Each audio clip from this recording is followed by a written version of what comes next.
नमस्कार साथियों, स्वागत है आप सभी लोगों का विद्यार्थी कम्युनिटी की इस नए वीडियो में। आज हम छत्तीसगढ़ से संबंधित कुछ महत्वपूर्ण एमसीक्यूज क्वेश्चन देखेंगे जो छत्तीसगढ़ के इतिहास से संबंधित होंगे। और ये सारे जो क्वेश्चन हैं वो आने वाले एग्जाम सीजीपीएससी प्री हो, चाहे मेंस हो, चाहे वो एसआई के एग्जाम हो, चाहे वो लैब टेक्नीशियन के एग्जाम हो, सभी के लिए कंपलसरी रूप से समान रूप से बहुत ही महत्वपूर्ण होंगे। तो आप लोगों से उम्मीद है कि ये वीडियो बिना स्किप किए हुए पूरे अंत तक देखिएगा, क्योंकि इसमें जो है एमसीक्यू क्वेश्चन के साथ साथ ही इनके एक्सप्लेनेशन भी बताए गए हैं। तो चलिए हम आज का सेशन स्टार्ट करते हैं। छत्तीसगढ़ में चितवा डोंगरी की गुफा, एक्चुअली चितवा डोंगरी की गुफा है, चितवा डोंगरी की गुफा के शैल चित्रों की खोज सर्वप्रथम किसने की थी? तो आपके ऑप्शन है भगवान सिंह बघेल एवं रविंद्रनाथ मिश्र, ऑप्शन बी है आपका जे.आर. कामले एवं रविंद्रनाथ मिश्र, ऑप्शन सी है आपका अरुण कुमार शर्मा एवं विष्णुधर धारवाड़कर, ऑप्शन डी है आपका भगवान सिंह बघेल एवं अरुण कुमार शर्मा। इसका सही आंसर जो होती है ऑप्शन ए, भगवान सिंह बघेल एवं रविंद्रनाथ मिश्र ने चितवा डोंगरी की गुफा के शैल चित्रों की खोज की थी। चितवा डोंगरी की गुफा एक्चुअली है कहाँ? अपना बालोद में है, लेकिन छत्तीसगढ़ सीजीपीएससी जो है इसका आंसर जो है राजनांदगांव लेता है। तो आपके ऑप्शन में अगर राजनांदगांव नहीं दिया है तो आपको बालोद लेना है, और अगर बालोद नहीं दिया है तो राजनांदगांव लेना है।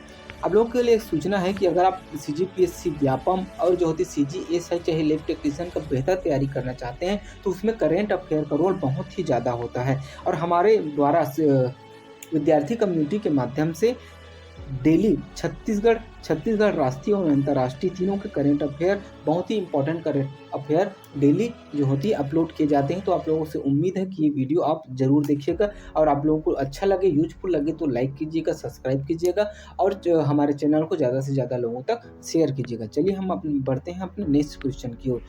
छत्तीसगढ़ में महापाषाण युगीन सभ्यता के अवशेष कहाँ मिलते हैं? मल्हार में, धनपुर में, अर्जुनी में, या फिर कबरा पहाड़ में? इसका सही आंसर जो होगा वो मल्हार, जो कि बिलासपुर में है, नीडीला नदी के किनारे है। और इसका प्राचीन नाम नीडीला नदी के किनारे कौन सी स्थल है? मल्हार स्थित है, और यहीं पर जो होती है महापाषाण युगीन सभ्यता के अवशेष मिले हैं। चलिए आगे बढ़ते हैं हम।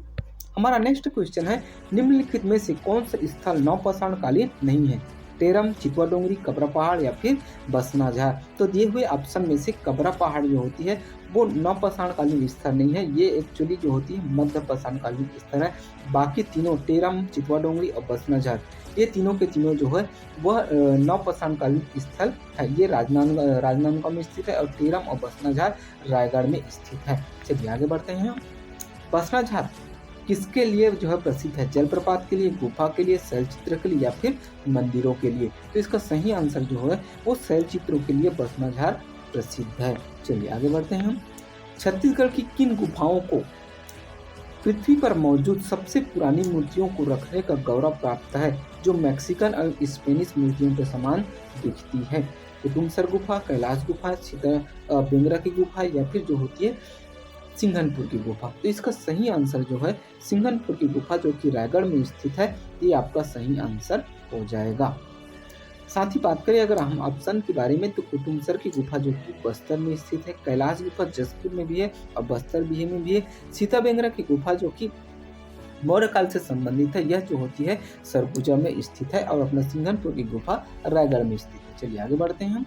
सिंघनपुर की गुफा के बारे में कुछ इंपॉर्टेंट फैक्ट देख लेते हैं। तो यह जो होती है इसकी खोज जो होती है एंडरसन ने 1910 में की थी। छत्तीसगढ़ का भीमबेटका प्रदेश में खोजी गई यह सबसे पहले गुफा है। इस गुफा को पृथ्वी पर मौजूद सबसे पुरानी मूर्तियों को रखने का गौरव प्राप्त है, जिसका जो होती है मैक्सिकन और स्पेनिश जो है उस मूर्तियों की समानता दिखती है। चौड़ ढाल की पहाड़ी में यह चित्र स्थित है, और पूर्व पाषाण कालीन चित्र के लिए यह चर्चित है। चलिए आगे बढ़ते हैं हम। अगला है हमारा, छत्तीसगढ़ के निम्नलिखित स्थानों में से कहाँ पाषाण युग के मेनिहर या फिर जो किसी पाषाण स्तंभ प्राप्त हुए हैं? कबरा पहाड़ से, करका भाटा से, धनपुर से, या फिर सिंघनपुर से? तो इसका सही आंसर जो होता है वो करका भाटा हो जाएगा। चलिए आगे बढ़ते हैं। प्राचीन काल में छत्तीसगढ़ को किस नाम से जाना जाता था? करुणा, दक्षिण कोसल, कलिंग, या फिर दनकारण्य? इसका सही आंसर है जो है दक्षिण कोसल के नाम से जाना जाता था, जबकि दनकारण्य हमारे बस्तर क्षेत्र को कहा जाता था। ये क्वेश्चन जो होती है बार बार एग्जाम में पूछे जाते हैं। बार बार। तो ये 100% IMP क्वेश्चन है कि छत्तीसगढ़ को प्राचीन काल में क्या कहा जाता था? दक्षिण कोसल। चलिए आगे बढ़ते हैं। छत्तीसगढ़ के सबसे प्राचीन भाषा का नाम क्या है?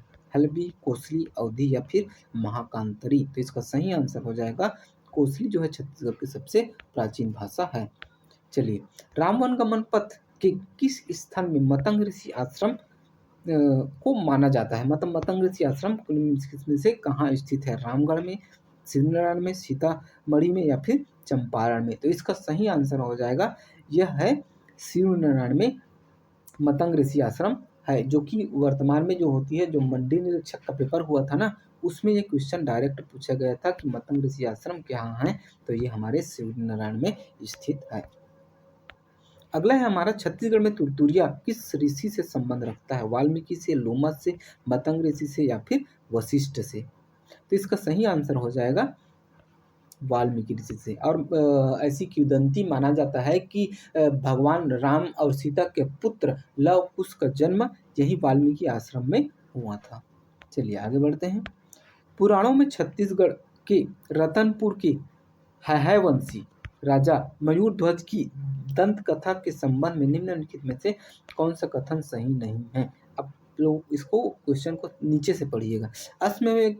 अश्वमेध यज्ञ के घोड़े को लेकर उसका अर्जुन से विवाद हुआ था।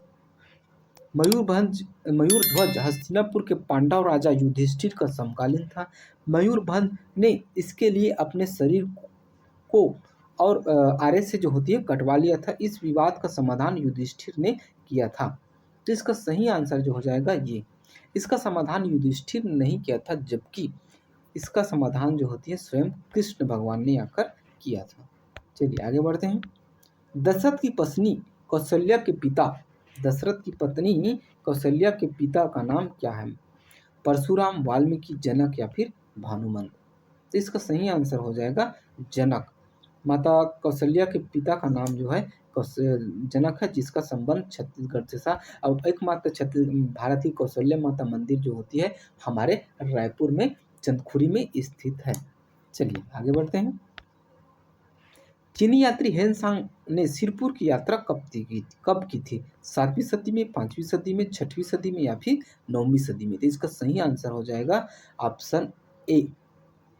कब किया था? 7वीं शताब्दी में। चीनी यात्री हेनसांग ने 639 ईस्वी के लगभग सिरपुर और मरहाल की यात्रा की थी। और इस समय सिरपुर में जो होती है पांडु वंश का शासन था। चलिए आगे बढ़ते हैं।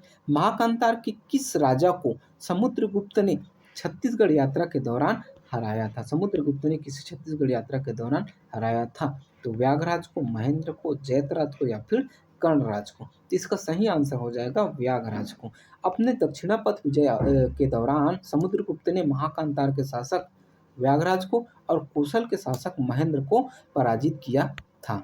अगला है हमारा, किस राजवंश के काल में, एक काल है ना, काल से छत्तीसगढ़ में मंदिरों का निर्माण माना जाता है? कलचुरी, छिंदाकलावंशी, पांडुवंशी या फिर नलवंशी? तो इसका सही आंसर जो हो जाएगा वह हो जाएगा पांडुवंशी काल से छत्तीसगढ़ में मंदिरों के निर्माण का माना जाता है। छत्तीसगढ़ में मंदिरों का निर्माण पांडुवंश के काल में माना जाता है। इसके द्वारा जो होती है सिरपुर के जो है विष्णु मंदिर का निर्माण कराया गया था।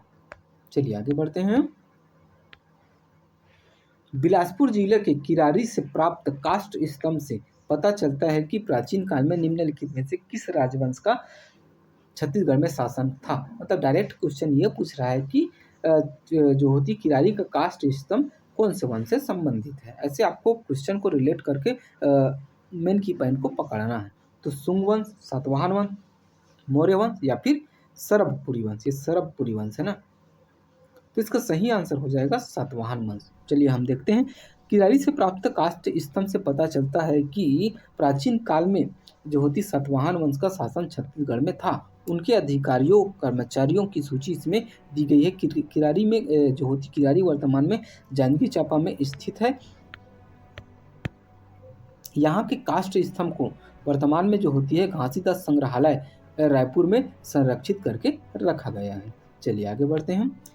कहा जाता है कि नागवंशी शासक द्वारा छत्तीसगढ़ में जो होती मंदिर बनवाए गए थे, उसका नाम क्या था? मतलब डायरेक्ट पूछ रहा है कि नागवंशी शासक द्वारा छत्तीसगढ़ में कौन से मंदिर का निर्माण करवाया गया था? शिव मंदिर, लक्ष्मण मंदिर, राजीव लोचन मंदिर या फिर भोरमदेव मंदिर। तो इसका सही आंसर जो हो जाएगा वो जो होती है नागवंशी, यानी कि ये जो होती है फड़ी नागवंशी पूछ रहा है ना ये। फड़ी नागवंशी के द्वारा भोरमदेव मंदिर का निर्माण करवाया गया था। हम भोरमदेव मंदिर के बारे में कुछ इंपॉर्टेंट फैक्ट देख लेते हैं।